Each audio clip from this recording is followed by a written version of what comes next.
Vous donner des nouvelles de la S6 RS6. J'ai rarement vu des installations comme ça à part chez nous.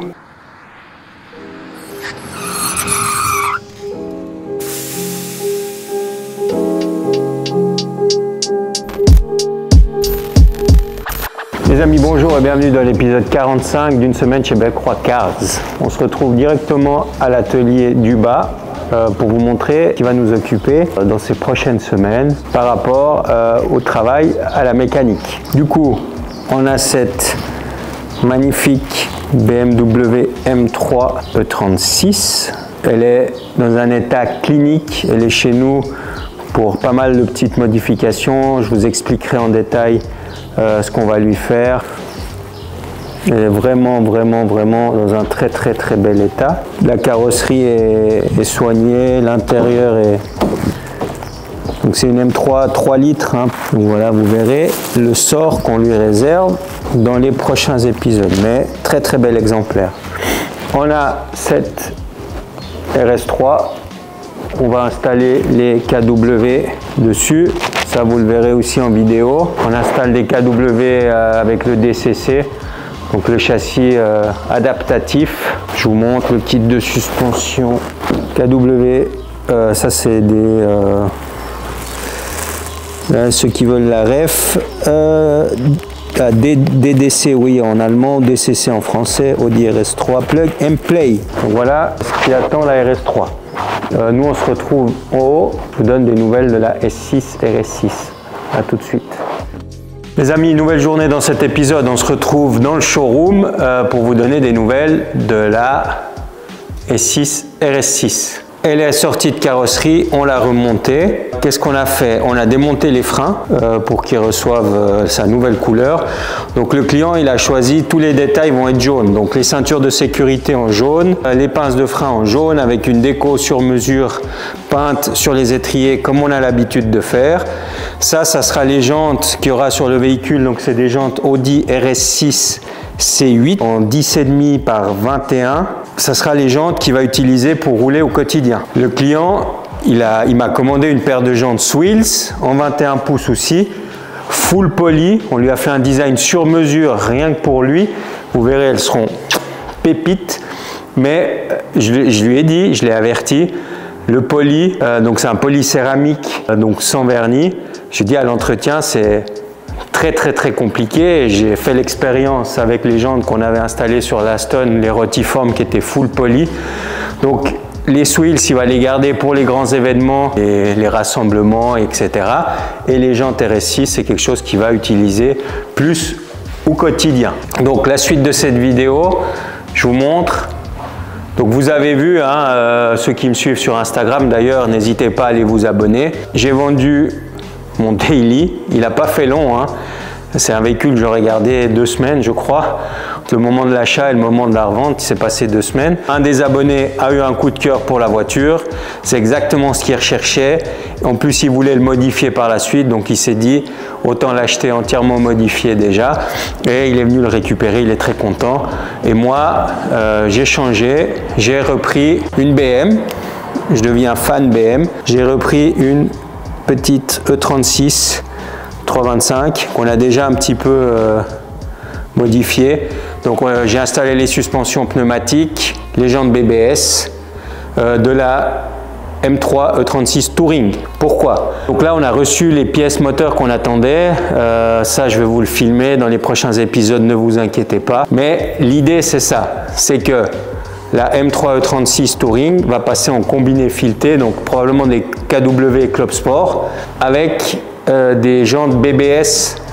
Alors soit E88, je vous laisserai aller voir sur Google, ou BBS LM-R. C'est des jantes un peu plus typées circuit, racing. Les BBS RS, ça faisait trop tuning.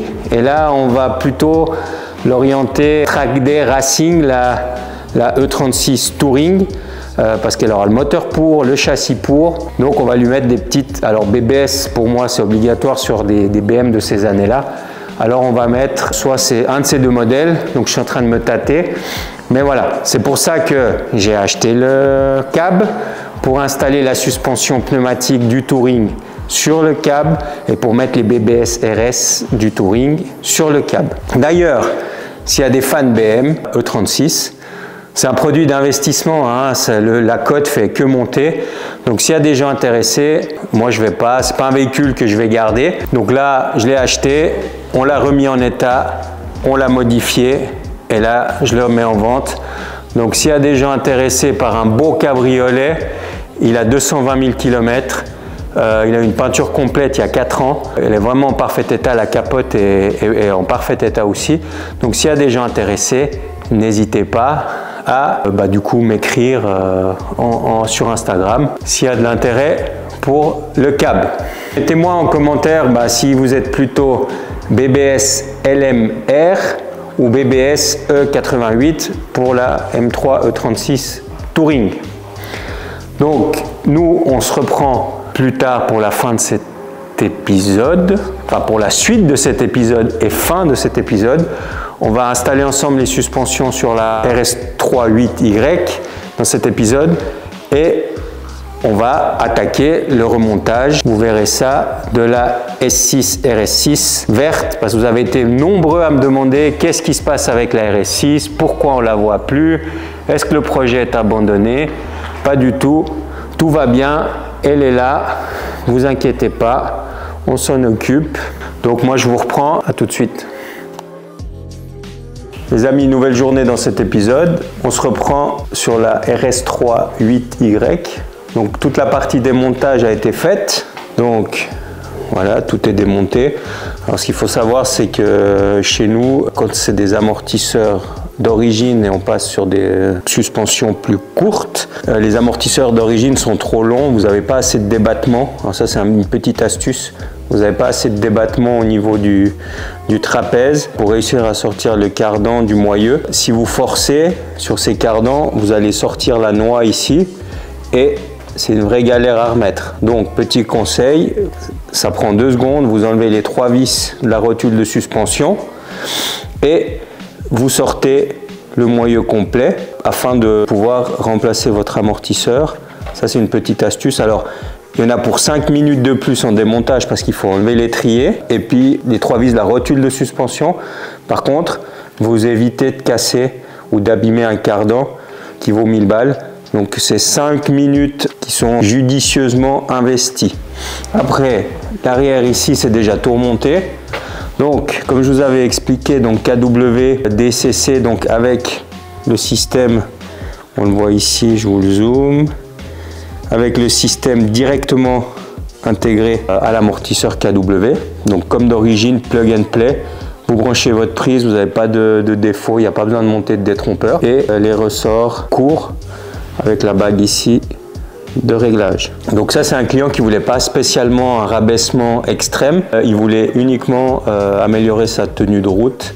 Donc on va rabaisser un petit peu la voiture et on lui la règle comme le client l'a demandé. Donc vous voyez là on se retrouve avec le porte-moyeu complet démonté et maintenant l'amortisseur qui va venir monter là est prêt et donc il n'y a plus qu'à dévisser la vis, remettre l'amortisseur KW et remonter l'ensemble sur le véhicule. Donc RS3 8Y. Donc ça c'est ce que je voulais vous montrer ici à la mécanique. Et puis l'épisode continue pour vous. À tout de suite. Ok, on se reprend à la mécanique. La RS3 8Y est à présent terminée. Donc, on a monté les suspensions, on a fait le réglage de la hauteur. Donc, le client ne voulait pas un rabaissement extrême sur le véhicule. Donc là, on voit que on doit être un rabaissement à peu près 35 mm par rapport à l'origine. Mais bon, c'est beaucoup plus esthétique. On a perdu le vide entre l'aile et le pneu. Donc ça c'est pour la partie avant. Ici on a l'arrière, même chose, on a perdu le vide ici entre l'aile et le pneu. Donc même chose pour l'arrière, on a rabaissé 35 mm à l'avant, 35 mm à l'arrière. Il nous manque plus qu'à l'essayer sur route, voir qu'on n'ait pas de bruit suspect, enfin que tout se passe bien, et après géométrie électronique avant-arrière sur le véhicule avant de pouvoir le remettre à son propriétaire. Donc voilà. un look un peu plus agressif sur la RS3. On va rentrer la M3 que vous avez vu un petit peu plus tôt dans la vidéo et que je vous explique en détail ce qu'on fait dessus. Vous verrez tout le projet, la réalisation du projet, probablement dans le prochain épisode. On se reprend pour l'explication sur la M3. À tout de suite. Les amis, on se reprend à la mécanique. On a mis la M3 E36 sur le pont. Je vous explique ce qu'on va faire en détail sur cette voiture. Vraiment, puis je vais essayer de vous montrer l'état clinique du véhicule parce qu'il est vraiment... On dirait qu'il sort de concession et franchement, j'ai rarement vu une M3 E36 enfin, de ces années-là, un véhicule qui a peut-être quoi, 93, ça, 30 ans. Dans cet état-là, c'est surprenant. Enfin, on fait le tour, je vous explique. Du coup, elle est arrivée chez nous. Donc elle est équipée d'une suspension pneumatique Airlift avec une gestion Airlift V2 d'époque. Elle est venue chez nous parce que, alors, c'est très bien monté. La personne qui a fait ça avec minutie. J'ai rarement vu des installations comme ça, à part chez nous, sans vouloir se vanter, mais tout est tenu par des maintiens de câbles. Franchement, très très bien installé. Il n'y a pas grand chose à dire. Après, il a une version un petit peu dépassée, donc on va lui monter un Airlift 3P. Et puis nous, on va la monter en 1/4, parce que là, elle est montée en 3/8. Et le problème avec les montages en 3/8, c'est que c'est moins précis au niveau de la suspension. Mais ça, je vous l'expliquerai le moment venu. Donc, on remplace l'ancienne gestion Airlift par la nouvelle. Le compresseur, il a un VR, un 444, c'est très bien, ça fait le taf, donc on va laisser ça. La petite cuve, on va lui faire une déco comme on a l'habitude de faire chez nous, donc en carrosserie, peinture, etc. Donc réinstallation complète de la partie suspension pneumatique. Donc il a déjà un kit Airlift Performance, donc c'est très très bien, c'est ce qui se fait de mieux pour ces voitures. Mais regardez-moi cet état, enfin je sais pas, j'espère que vous le voyez à la caméra, mais franchement pas un point de rouille, vraiment superbe. Après, on a des petites retouches au niveau de la peinture carrosserie à faire, mais ça je vous le montrerai quand on travaillera dessus au niveau carrosserie. On a les joints de custode arrière à remplacer, on a les joints des poignées de porte qui sont à remplacer. Vous voyez, c'est la maladie, ils sont tout craquelés. Donc ça, c'est quelque chose que le client nous a demandé de faire. L'intérieur est vraiment très très beau aussi. Les petits sièges Cobra, superbe état. Après, elle est chez nous. Donc c'est le fameux moteur, hein, c'est le même moteur qu'on va installer dans la E36 Touring. Donc elle est chez nous aussi au niveau mécanique pour une révision complète du moteur. Révision du Vanos ici. Donc la partie Vanos qu'on va réviser. On va changer le capteur Vanos. Il y a un petit bruit au démarrage. Suppression de la pompe à air secondaire. Pour la partie méca, il y a ça. Et puis encore deux, trois bricoles au niveau carrosserie. Il y a la porte avant droite, si je dis pas de bêtises, qui est à peindre. Oui, la couleur. Parce qu'on m'a demandé ça en story. Elle est Avus Blau, donc très très belle couleur. Enfin voilà, n'hésitez pas à me dire en commentaire ce que vous en pensez, mais ouais, très très bel exemplaire. Donc voilà pour la M3 E36, je vous expliquerai plus en détail quand on travaillera dessus, mais voilà dans les grandes lignes ce qu'on va faire. Donc nous on se reprend à la carrosserie, à tout de suite. Les amis, on se reprend directement à la carrosserie dans le laboratoire de peinture. Aujourd'hui, c'est moi qui vais peindre les pièces qui sont dans le four parce que Nathan s'est blessé et bah, du coup, il a blessé son épaule gauche et comme il est gaucher, donc il peut plus peindre. Malheureusement, on doit faire avec, hein, c'est la vie. Et en tout cas, vous avez été nombreux à mettre des commentaires dans la vidéo de la S2000 comme quoi Nathan avait un sacré coup de pistolet, et c'est vrai qu'on est, je vous le confirme, c'est un excellent peintre. Maintenant il est blessé, il doit se remettre. On espère qu'il reviendra rapidement parmi nous pour pouvoir continuer à faire de beaux projets.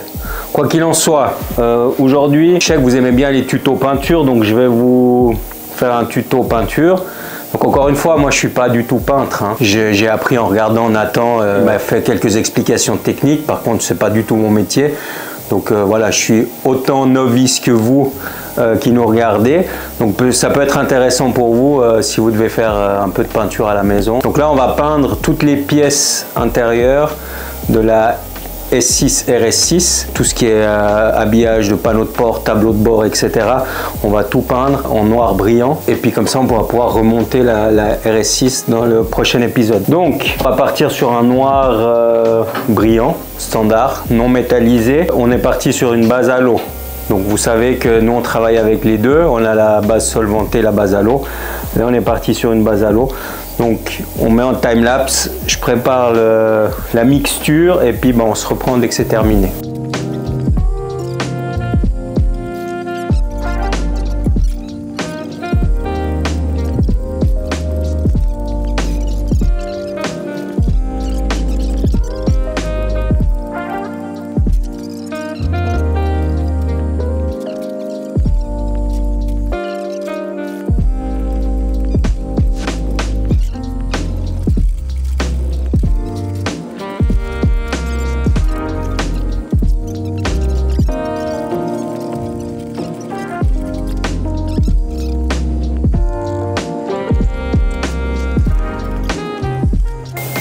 Ok les amis, la peinture est prête, elle est dans le pot, j'ai mon pistolet Valcom, on se retrouve dans la cabine de peinture et puis on applique les différentes couches sur les pièces. A tout de suite.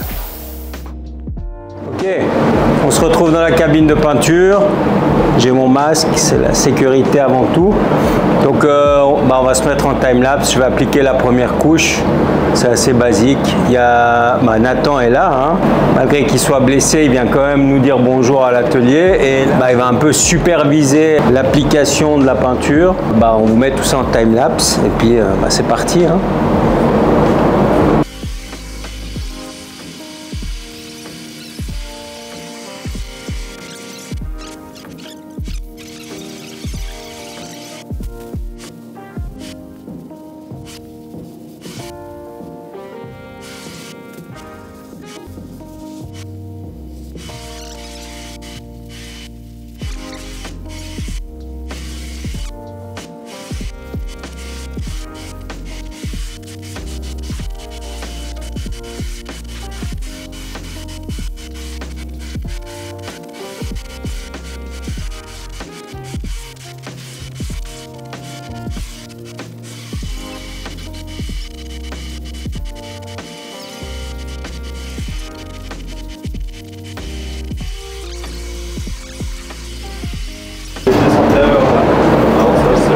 Ok, vous avez vu la première couche, donc j'ai encore le geste hésitant, mais écoutez, ça a l'air pas mal. Il n'y a plus de batterie sur la caméra, donc on en reste là et puis je vous montre une fois que les pièces sont terminées. J'en ai plein les doigts. Bon, à tout de suite. Les amis, voilà, on se retrouve pour la fin de cet épisode. Du coup, j'ai tout fait moi. Donc 2 couches de peinture, les 2 couches de vernis, sous la supervision de Nathan. Alors Nathan est très content de moi, il me dit que j'aurais fait un excellent peintre. Donc je suis content. Peut-être je vais me reconvertir, on verra. Mais non, alors très content du résultat. Je vous montre le résultat des pièces vernies. Puis après on fait le tour ensemble de ce qu'il y a à l'atelier carrosserie et ça sera la fin de cet épisode. Voilà les pièces vernies. Alors s'il y a des peintres dans l'assistance, n'hésitez pas à mettre en commentaire ce que vous en pensez. Regardez-moi ça. Je trouve que c'est bien tendu. Regardez-moi celle-ci.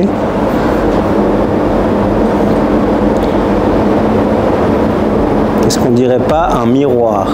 Est-ce que j'ai pas bien travaillé les amis? Moi je trouve que oui. Donc voilà, toutes les pièces sont vernies, hein. Voilà, là.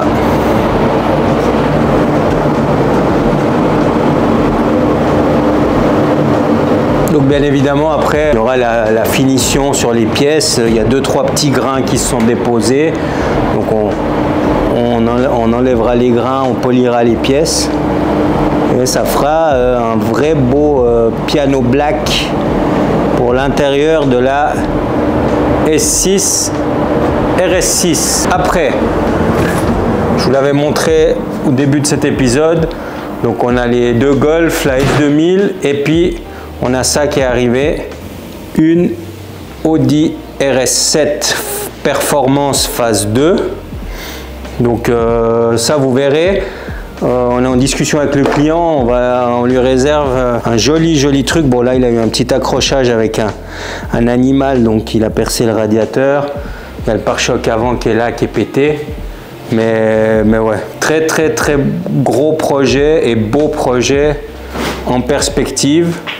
Vous verrez ça. Pour ne rien louper, abonnez-vous. Là, on continue à avancer sur la Golf 1.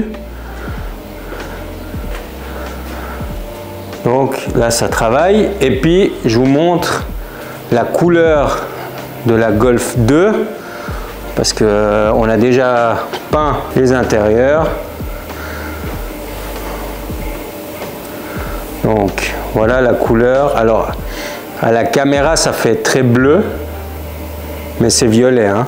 Donc là le toit, les intérieurs sont peints,